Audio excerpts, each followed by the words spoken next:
त्या बातमीशी काही कुठला तसा सत्यता नाही. आणि मला सुद्धा सकाळी मी बऱ्याच जणांचे फोन आले तेव्हा तुम्ही माझा आवाज पाहिला असेल. मी झोपेतून उठल्यानंतर मला कळालं.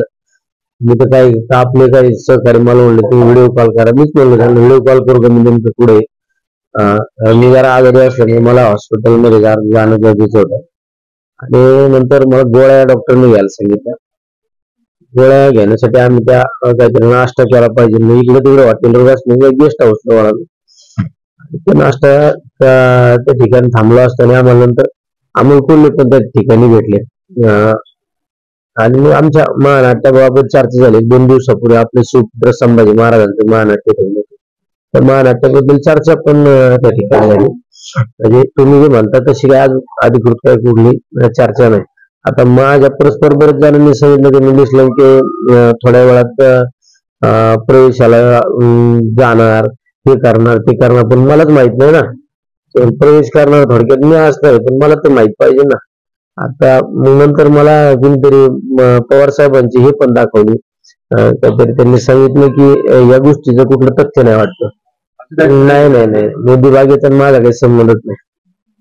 कोल्हेंची पण भेट झाली काय? कोल्हेंचे आता महानाट्य आपण एवढं मोठं महानाट्य ठेवलं आणि ते योगायोगाने ते तिथे मुक्कामी होते वाटतं. तिथे भेट झाली आमची गेस्ट हाऊसला. प्रत्येकाला कसं असतं संघटना वाढवण्यासाठी प्रत्येक जण त्या त्या संघटनेला पदाधिकारी प्रयत्न करीत असतो. त्यांनी सुद्धा महानाट्य ठिकाणी आपण ठेवल्यानंतर त्यांनी पाहिलं आपलं नियोजन, लोकांचा सहभाग, हे सगळं पाहिल्यानंतर त्यांना सुद्धा वाटलं की आपल्याला असं सहकारी जर भेटला तर आपल्याला निश्चित फायदा होत, म्हणून त्यांनी त्या ठिकाणी आव्हान केलं. नाही अजून काहीच ठरलेलं नाही. तुम्हाला मी बऱ्याच वेळा सांगितलं राजकारण क्षणाला बदलत असतं, मिनिटाला बदलत असतं. राजकारणाच्या पुढल्या गोष्टींची आता चर्चा करण्याचं तथ्य नसतं, अर्थ नसतो. घडामोडी कशा बदलतात माहित नाही का. आता आपण तुम्ही सगळे साक्षीदार आहेत त्या गोष्टीचे. माझ्यापेक्षा तुम्ही अनुभवी माणसं आहेत. राजकारण माहित नसतं आता काय होणार आहे, तर थोड्या वेळाने वेगळं चित्र दिसत असतं मीडिया समोर. लोकसभा निवडणूक लढवण्याबाबत मी सुद्धा लोकसभा निवडणुकीच्या त्या लोकसभा मतदारसंघामध्ये संपर्क वाढवलेला आहे. म्हणजे माझ्या सहकारी मित्रांचं सुद्धा इच्छा आहे, पण अजून त्या पद्धतीने मी काही निर्णय घेतलेला नाही कुठला. मला मी एक असा कार्यकर्ता आहे की मला एक लोकसंपर्क वाढवण्याचा मला छंद आहे आणि मित्रपरिवार जपण्याचा छंद आहे. आणि त्या निमित्ताने माझ्या जिल्ह्यात बऱ्याच कार्यक्रमाला यायला त्याला भेट होत असते. याचा अर्थ असं काही होऊ शकत नाही ना का मला निवडणूक लढवायची. मी आता काही जिल्ह्याच्या बाहेर सुद्धा काही कार्यक्रमाला जात असतो, याचा अर्थ मला तिकडे निवडणूक लढवायची. एक माणसाला एक छंद असतो माणसं जपण्याचा.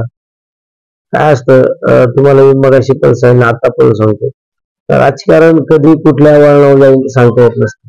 राजकारण कधी कुठलं टर्न करेल सांगता येत नसतं. त्यामुळे राजकारणावर काही गोष्टी घडण्याच्या आधी बोलणं पण योग्य नाही वाटत मला.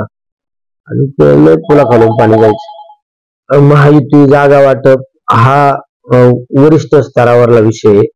मी पक्षातला एक शेवटचा घटक म्हणून काम करतो. शेवटच्या घटकाने इतक्या उच्चस्तरीय विषयावर चर्चा न केलेली बरी. प्रत्येक पक्षाचा वरिष्ठ नेता आपापल्या कार्यकर्त्याच्या नेहमी संपर्कात राहत असतो. त्याच्या व्यक्तिगत कामाच्या निमित्ताने म्हणा, काही व्यक्तिगत, आता माझा काल वाढदिवस होता, वाढदिवसाच्या निमित्ताने मला सुद्धा दादांचा काल सकाळी फोन आला ना. वरिष्ठ नेता हा कार्यकर्त्यांच्या संपर्कात राहत असतो. प्रत्येक कार्यकर्त्याला असं वाटत असतं की आपला नेता हा नेहमी मोठा झाला पाहिजे. ही कार्यकर्त्यांची स्वच्छ भावना असते. ती प्रत्येक वेळेस भावना व्यक्त करत असतात ना कार्यकर्ता.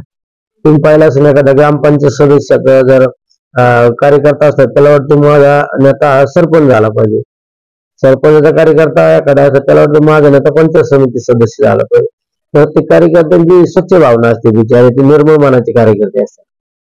त्याला वाटत असतं आपला नेता अधिकाधिक मोठा होता हवा. मी किती वेळा सांगितलं, पक्षाने जबाबदारी दिली तर आपण ते खेळाडू आहे. खेळाडू हा काय ग्राउंडवर असतो, खेळाडू हा काय रणांगणात असतो, तो लढायच्या तयारीत नेहमी असतो. तर माझा फोन नॉट रिचेबल म्हणजे तुम्ही पाहिला असेल, मी आता माझ्या गाडीत गोळ्या बघा, मी आता पण माझ्या मोबाईल बंद आहे, मी झोपलो होतो गाडीत. आता उगाच तुम्ही आपले प्रेमाचे जीवाभावाचे लोकांचा गैरसमज नको व्हायला, त्याच्यामुळे मी तुम्हाला भेटलो. आणि मला आता हॉटेलच्या उद्घाटनाला सुद्धा जाणं अशक्य, पण तरी आता आपल्या कार्यकर्त्याचं हॉटेल विचारायचं जायचं, असं नॉट रिचेबल वाला काय मी एवढा मोठा माणूस आहे काय माझा फोन नॉट रिचेबल झाला, माझा फोन चालू झाला. माझा काल वाढदिवस असल्यामुळे रात्री मला 5:30 वाजेपर्यंत लोक भेटत होते आणि परवा दिवशी पण मला 4:30 वाजले. मग जरा थोडं आता डॉक्टर तुमच्याकडे नसतं आलो तर जरा इंजेक्शन मारून झोपायचे डोक्याचे. पृथ्वी आणि पाणी ठेवा साफ, नाहीतर पुढची पिढी तुम्हाला करणार नाही माफ. जल है तो कल है. नगर संघर्ष न्यूज आपल्याला विनंती करत आहे, पाणी जपून वापरा. जिल्ह्यातल्या महत्त्वाच्या बातम्या जाणून घेण्यासाठी आजच आपल्या आवडत्या नगर संघर्ष न्यूज सबस्क्राईब करा व त्या शेजारील बेल आयकॉनला क्लिक करा व इंस्टाग्राम व शेअर चॅटला फॉलो करा.